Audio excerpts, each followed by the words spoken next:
I am Dr. Sandeep Kumar Martha, physiotherapist, specialization in orthopedics. आज आम जाना low back pain disease उपरे बा अंटा बिंधा रोग उपरे प्राय ए रोग एज हवा द्वारा बैड पोस्चर रे बसिबा द्वारा बा बैड पोस्चर रे छिड़ा हवा द्वारा किंबा प्रेगनेंसी परे ए सब जिनस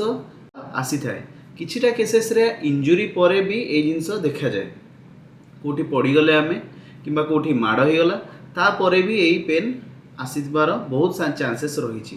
तो फास्ट रु यही पेन आसबार मूल कारण होची मसल्स आमर बैक रे बा अंटा रे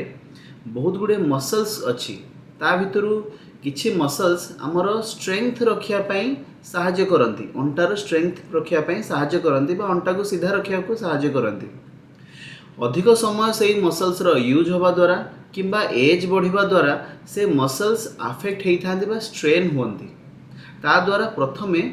दर्ज स्टार्ट हुए मसल प्राय फास्ट दर्ज हम बा स्ट्रेन हम या परे धीरे धीरे से दर्जटा अधिक दिन पर्यंत सस्टेन करबा बा रहिबो ताको जदि आमे सॉल्व आउट न करूचे सॉल्व न करूचे बा ट्रीटमेंट न करूचे सेटा बिंधार परिणत हबो। धीरे धीरे ये बिंधा आमे जिते अधिक समय बसी जाऊे कि छिड़ा हो जाऊे ये बिंधा धीरे धीरे स्टार्ट हम पुणी रेस्ट नहीं गले ये बिंधा कमिज। यही सिचुएशन रे यार ट्रीटमेंट कौन ना प्रथम यही कंडीशन रे आमे फिजियोथेरापी स्टार्ट करवा या द्वारा कम दिनर फिजियोथेरापी ट्रीटमेंट द्वारा ये रूट रु क्लीयर हो जाई पारिबो जो क्रैकटा हो जो स्ट्रेन हो आमे वाइप आउट कर दे पारिबा बा ताको सॉल्व कर दे पारिबा ता द्वारा दर्ज होबो नाही किंबा बिंधा आगु को बढ़िबो नाही। जदि दरकार पड़े ता सहित आमे मेडिसिन इनटेक करिबा आउ किछिटा एक्सरसाइज गोटे रु दुईटा स्पेसिफिक एक्सरसाइज रोचे अधिक एक्सरसाइज करबा कोनोसी नीड नाही गोटे रु दुईटा स्पेसिफिक एक्सरसाइज रोची सकाळे 5 मिनिट संध्यार 5 मिनिट टिके एई दुईटा एक्सरसाइज को आमे कंटिन्यू करिबा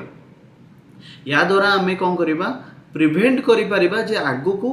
ए जिनस आ न आसु स्ट्रेंथ जदि आमे मेंटेन करके रखुचे ए जिनस आ आसीबार चांसेस रहिबो नाही। यही स्टेज रे जदि आमे ट्रीटमेंट न करूचे या परे डिजीज आहुरी बढ़े जो दर्ज थाए बा बिंधा अल्प समय पई हो थाए से दर्ज और बिंधा कंटिन्यूअस लागिकी रहिबो बैक पेन कंटिन्यूअसली होबो या परे आमे कौन करिबा ना एथिरे हमको बैक बेल्ट पिंधिया पई दिया जाए कारण मसल रो वीकनेस गोटे लिमिट क्रॉस करि जाए मसल अधिक वीक हो जाए तो आम अंटा को सपोर्ट दवा पई बैक बेल्ट टे हमको दरकार कारण जदि बैक बेल्ट न पिंधुचे अंटार बा मसल्स जो अच्छे आमर बैक रो मसल्स अच्छी से माने आ लोड बियर करि परिबे नाही तो लोड आसीजिवो स्पाइन उपरे बा आमर मेरुदंड हाड़ उपरे लोड आसीजिवो तेणु याकू अवॉइड करिया पई आमे बेल्ट यूज करिवा मन रखिबा दरकार जे एटा होची गोटे पिक कंडीशन बा लिमिट बोली आमे धरिबा को जोठू आमे जदि ट्रीटमेंट प्रॉपर करूचे ताहले ये आमे नॉर्मल कंडीशन को भी फेरी आसीबार बहुत चांसेस रही।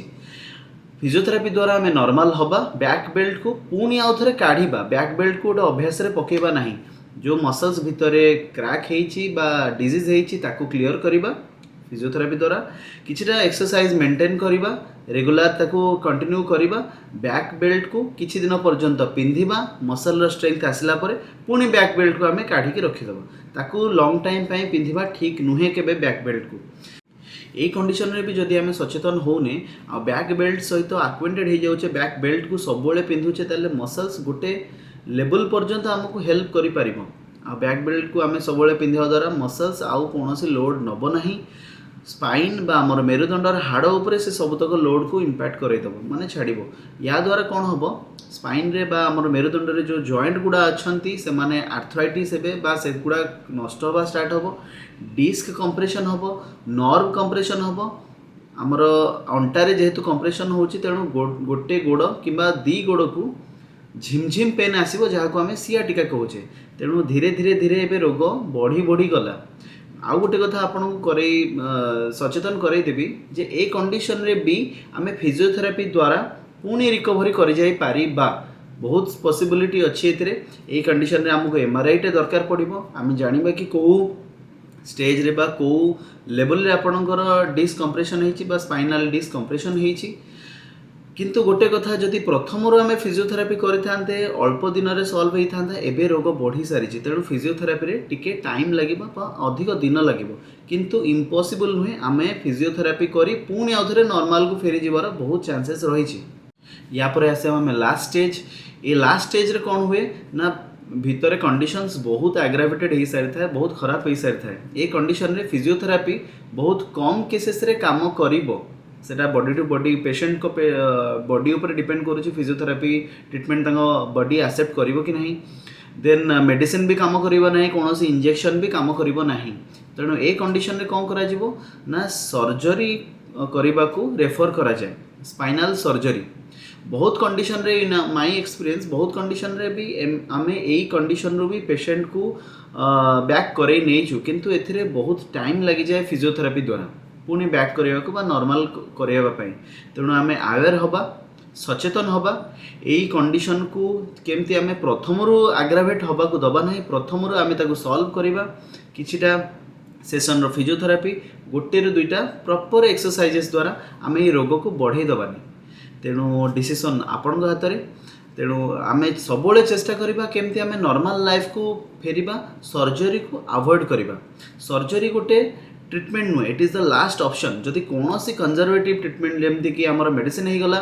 इंजेक्शन होगला, फिजियोथेरापी होगला, या द्वारा जदि सॉल्व हो नहीं ताहले आम सर्जरी को जीवा दरकार। तेणु सर्जरी को सब गोटे लास्ट ऑप्शन रखा दरकार। It is not a normal treatment. तेणु या द्वारा आम मोर वीडियो शेष करी। तो आमे माने या द्वारा सचेतन हवा आ बैक पेन को मूलरू सॉल्व करवा।